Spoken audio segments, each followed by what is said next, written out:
भारत सरकार की जो ईयर एंड सेल चल रही है और उस ईयर एंड सेल में एक प्रॉफिटेबल कंपनी को निपटा दिया गया है जो प्रॉफिट कमा रही है, जो स्ट्रेटेजिक इम्पोर्टेंस की है और ऐसे व्यक्ति को दी है। मैं आपके सामने उसकी डिटेल्स रखूंगा, तो जब तक आप कागज़ नहीं देखेंगे आप विश्वास नहीं करेंगे मेरी बात का, ये भी मैं कह सकता हूँ। और सारे कागज़ आपके सामने रखूंगा। कंपनी का नाम है CEL, central electronics limited. Company का हेडक्वार्टर, कंपनी की फैक्ट्री साहिबाबाद, गाजियाबाद के पास साहिबाबाद में ये कंपनी का हेडक्वार्टर है।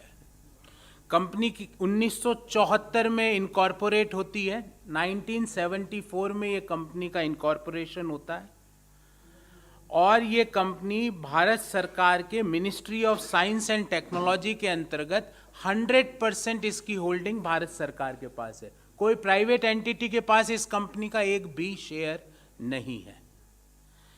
इस कंपनी को आज से 30 दिन पहले 29 नवंबर को, एग्जैक्ट डेट भी मैच हो रही है, 29 नवंबर को इस टोटल 100% इक्विटी को 210 करोड़ में दे दिया गया।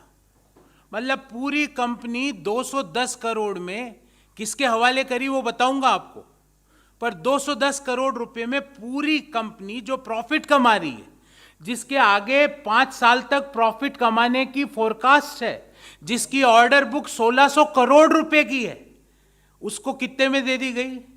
210 करोड़ में। ध्यान रहे साथियों, इस कंपनी की रिजर्व प्राइस सरकार ने निश्चित करी 194 करोड़। ये प्राइसेस ध्यान रखना, 210, 194। हम पूछना चाहते हैं 5 सवाल। Number 1, that what is the strategic roadmap for selling profit making company and why government of India is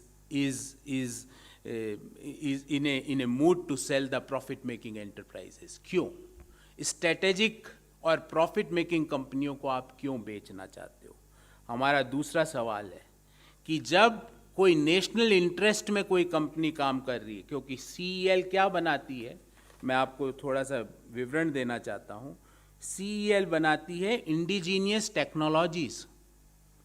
indigenous technology का मतलब हमारी स्वयं की यूज करने वाली टेक्नोलॉजी।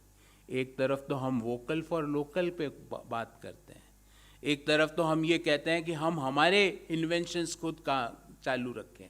एक कंपनी जो एक कर रही है 1974 से, जिसका प्रॉफिट है, उसको आपने एक फर्नीचर वाली कंपनी को ले दिया। उस कंपनी की 44% लैंड वैल्यू पे टोटल कंपनी आपने दे दी। 2 बिडर थे और दोनों इंटर रिलेटेड है, फिर भी आप चुप रहे। उस कंपनी को आपने उस नंदल फाइनेंस एंड लीजिंग को दे दिया, जिसका NCLAT में केस पेंडिंग है आज भी। ये जो डॉक्यूमेंट है, ये आज सुबह का ही मैंने NCLAT की वेबसाइट से लिया है। ये वाला डॉक्यूमेंट ये आज का है, ये आज केस पेंडिंग है। तो हमारा तीसरा सवाल इस संदर्भ में यह है कि जो CEL, जिसकी वैल्यूएशन कंजर्वेटिव बेसिस से 1300 से 1600 करोड़ रुपए होनी चाहिए थी, वो आपने 210 करोड़ में क्यों दे दी?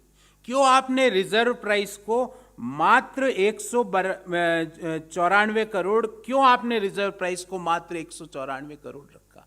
हमारा ये तीसरा सवाल। हमारा चौथा सवाल है कि आपने इंटरकनेक्शन बिटवीन बिडर्स का इवैल्यूएशन क्यों नहीं किया? जब 2 ही बिडर आए और दोनों इंटरकनेक्टेड थे और आपने कंपनी बेच दी। और अंत में हम ये पूछना चाहते हैं कि why A profit making strategic PSU is hand over to a company which is having less than 10 employees?